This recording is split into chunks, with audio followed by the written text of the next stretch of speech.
For a long time, developing countries have argued in international environmental negotiations that they can't be expected to take on the kind of environmental protection measures that developed countries do, because developed countries developed by debasing their own environments and degrading their own environments. But the introduction of wind and solar power means that it might be possible for countries to have environmental protection and develop at the same time. At least that's the hope. And so what my research has been focusing on is doing research in Brazil and South Africa about the political economy of wind and solar power, and looking at some of the ways in which it might be possible to reconcile environment and development in those countries. If you want to win an auction to provide wind and solar power, you really need to have money from the Brazilian National Development Bank, but it requires 60% local content. And in the Brazilian context, it's very easy to get 60% local content in the wind industry, and so you see a real growth of the wind industry in Brazil, and you see that kind of environment and development coming together with this growth of a wind industry, not just in wind for the national grid, but also in the development of a domestic wind production set of capabilities. In contrast, solar essentially doesn't exist in Brazil because it's almost impossible to get 60% local content.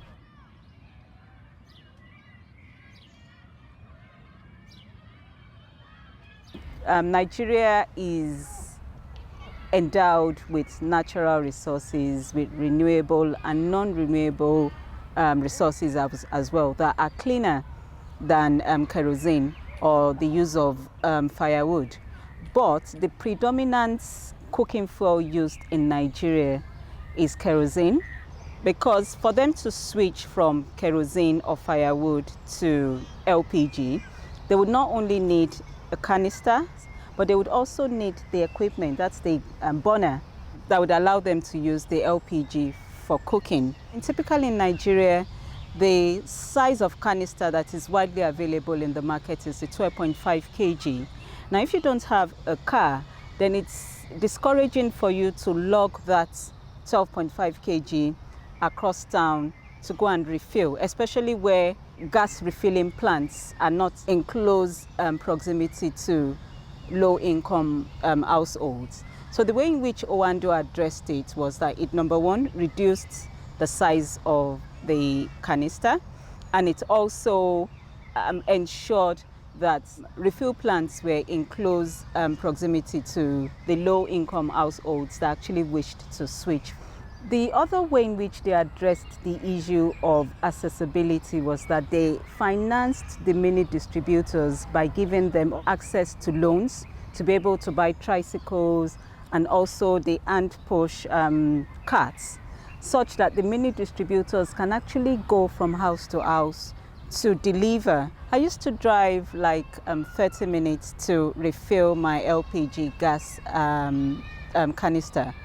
But now I don't have to drive that far, because the Oando initiative has a ripple effect on the LPG market in Nigeria, such that I only have to drive for about 5 minutes to get to the nearest LPG refill plant.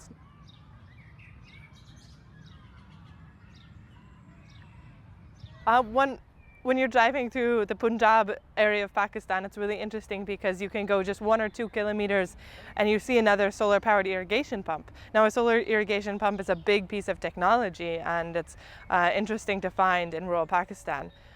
In contrast, in many parts of India, there's many fewer solar-powered irrigation pumps, and you kind of wonder what's driving these differences. One of that, actually, in Pakistan, there's no widespread or large-scale government subsidies for solar-powered irrigation pumps. The market for solar-powered irrigation pumps is really being driven by market forces: high electricity prices, high diesel prices, larger farmers who can afford the upfront capital costs.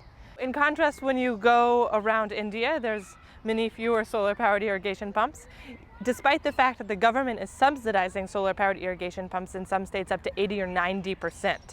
But subsidies have actually had an unintuitive effect on adoption in India. First, while there's a high subsidy rate, there's only a limited number of subsidies actually available per district or per state. And one farmer will say, well, my neighbor, he got this pump at 90% subsidy. It doesn't matter if I would recoup my costs in 3 or 4 years. I would prefer to wait for the subsidy to come along. But the subsidy is probably never going to come to that farm. But it's also a very corrupt subsidy program. If there's only 100 subsidies available, they go to the richest 100 farmers in that district. So in our third case study in Bangladesh, we actually found a model that was most beneficial to small and marginal farmers. What the Bangladeshis have done under a program run by IDCOL is that they have made a subsidy program where the subsidy is not targeted at individual farmers, but rather at service providers. They can be either private sector or NGOs that then buy these solar-powered irrigation pumps with a subsidy and a loan provided by the state. And then they sell water rather than electricity or solar power to farmers. But they're able to cut the costs of the water they're selling to these farmers because solar power is cheaper than the alternative, which is diesel.